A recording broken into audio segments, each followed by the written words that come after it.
The Moai are believed to represent the souls of dead ancestors and face inwards towards the island, protecting their descendants.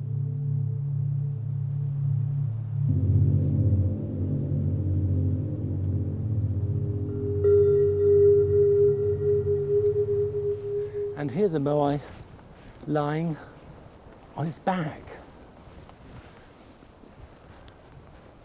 It must have been on its way to the sacred platform over there. The stone, the figure, was carved not here, not in situ, not at the site in which it was to be erected, but where the stone was quarried.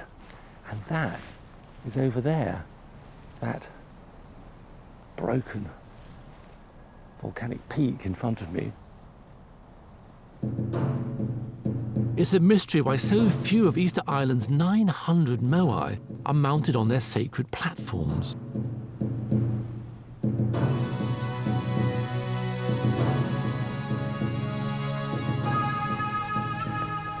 This is extraordinary. There are dozens of Moai loitering around here on the slope leading up to the quarry, facing all different directions, some out to sea, some inland.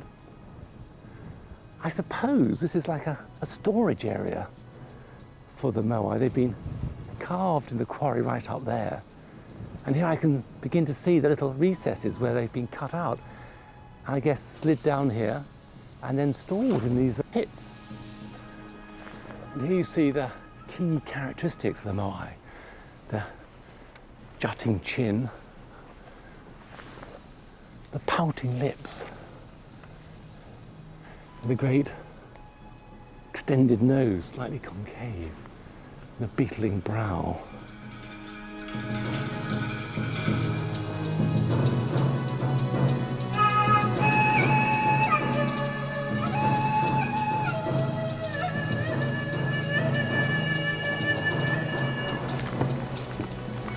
There are an amazing 400 Moai still in the Rano Raraku quarry, almost half the total ever carved.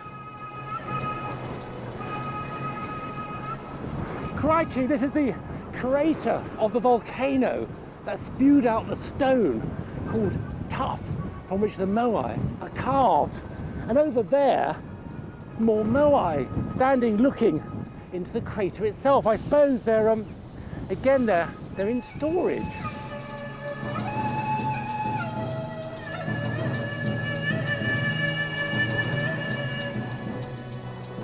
Here we can see very clearly how the Moai was made, how it was quarried from the volcano face. This end is still attached to the rock. There we are. Been cut round, being freed from its bed, bird nesting underneath it. Here's the arm, the torso here, and here, the incredible head taking shape, the nose, and here is the mouth and chin. Now this stuff, called tuff, was shaped using a bit of harder rock like this, basalt. Basalt's harder than this compacted volcanic ash called tuff, and the mason would simply chip away, chip away, chip away. But what happened here one day, this particular mason downed tool and walked away, leaving it never to be completed. Clearly something dramatic happened, and very rapidly.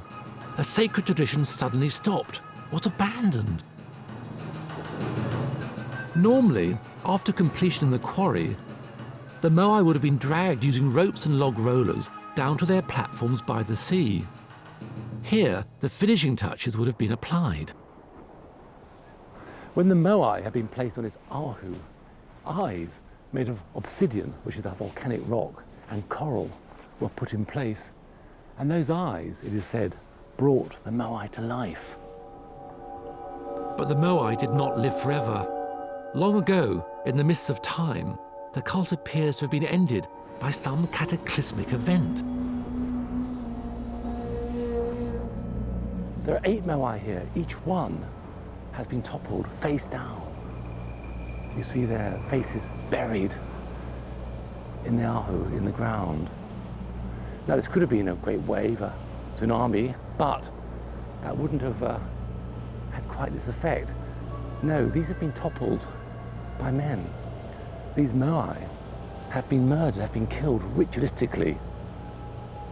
They have been robbed of their power and made meaningless. Some have even had their necks broken, their heads crushed, and I guess their eyes gouged out. What this tells us, of course, is that something terrible happened on this island many years ago. Something led people to fight, to turn on themselves, and to murder their own gods.